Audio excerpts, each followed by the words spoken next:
Hello friends, तो कैसे हो आप लोग। उम्मीद करता हूँ कि अच्छे होंगे। तो चलिए बिना टाइम वेस्ट किए हुए आज का हम लोग अपना टॉपिक समझते हैं। तो आज का हमारा टॉपिक क्या है? कूलम का नियम, कूलम्स लॉ। आइए देखते हैं क्या है कूलम का नियम। कूलम का नियम सर्वप्रथम किसने दिया था? तो सर्वप्रथम फ्रांसीसी वैज्ञानिक कूलम ने दिया था। फ्रांसीसी वैज्ञानिक कौन? कूलम ने दिया था। तो कब? तो 1785। कूलम नियम कब दिया गया था? 1785 में। कौन दिया था? कूलम वैज्ञानिक दिया था। कहाँ के वैज्ञानिक है? फ्रांस का। तो इन कूलम का नियम मतलब कि ये अपना एक नियम दिया था जिसे क्या कहा जाता है? कूलम का नियम। तो इस नियम में क्या बताया गया? तो इस नियम में कूलम ने यही बताया क्या कि यदि हमारे पास दो चार्ज है, हमारे पास क्या है? दो आवेश है, जैसे Q1 और एक Q2, और इनके बीच का दूरी क्या है? अगर R है, ठीक है।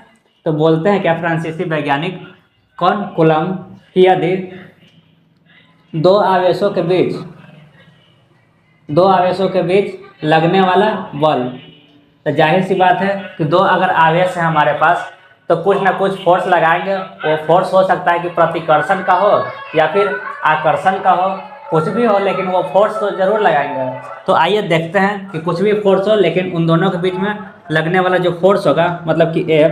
तो बोला क्या कूलम वैज्ञानिक क्या बोले कि दो आवेश दोनों आवेश के बीच लगने वाला फोर्स, दोनों आवेश के बीच लगने वाला फोर्स एफ इन दोनों आवेश के परिमाण के गुणनफल, इन दोनों आवेश के परिमाण के क्या?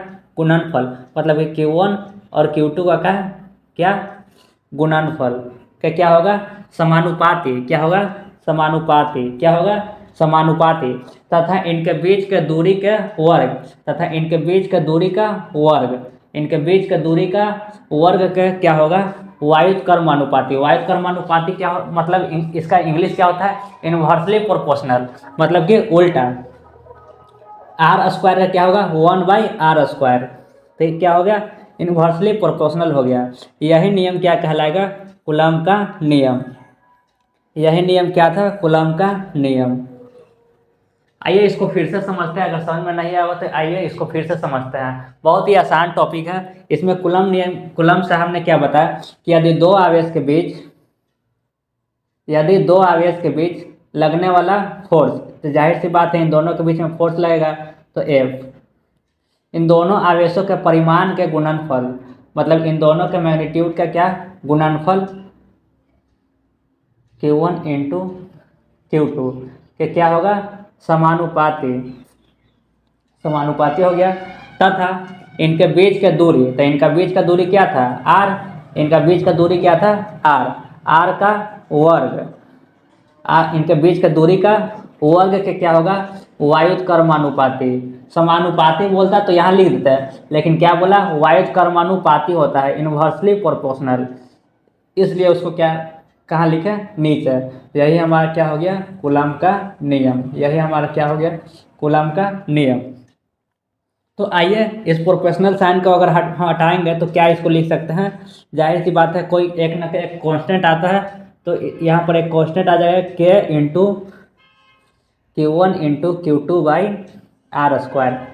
के एफ इक्वल टू क्या हो जाएगा? K/Q1/Q2/r²। जहाँ मतलब कि वेयर वेयर के क्या है हमारा? तो के क्या है? कांस्टेंट है। के हमारा क्या है? कांस्टेंट है, नियतांक है। जी, ये ऐसा कांस्टेंट है, इसका मान क्या होगा? अलग अलग माध्यम में अलग अलग होगा। इसका के का मान क्या होगा? अलग अलग माध्यम में अलग अलग। जैसे वायु या निर्वात में अलग होगा और किसी अन्य माध्यम में अलग होगा, जैसे द्रव, केरोसिन, पेट्रोल, ये सब में अलग होगा। तो आइए जानते हैं के का वैल्यू क्या होता है। तो के का वैल्यू होता है क्या? के का मान होता है 1/4πε0 Q1, बस ε0 यहीं तक। और ये के का संख्या में मान कितना होगा? तो 9 × 10⁹ न्यूटन मीटर पर कूलम स्क्वायर। न्यूटन मीटर पर कूलम स्क्वायर। ये क्या है हमारा? के का सांख्यिकीय मान है। तो आप चाहेंगे तो इस F को F इक्वल टू के Q1 Q2 by r square को ऐसे भी लिख सकते हैं। कैसे? देखिए, F equal to 1/4 pi epsilon naught Q1 Q2 by r square, ऐसे करके इसको हम लिख सकते हैं। यहाँ एप्सिलॉन नोट क्या है? तो यह क्या है? वायु या निर्वात का क्या है? मान है। ये एप्सिलॉन नोट क्या है? वायु या निर्वात की विद्युतशीलता है। वायु या निर्वात की क्या है? विद्युतशीलता। एप्सिलॉन नोट क्या है? वायु या निर्वात की क्या है? हमारा विद्युतशीलता है। क्या आपको यह वीडियो अगर समझ में आया है तो वीडियो को लाइक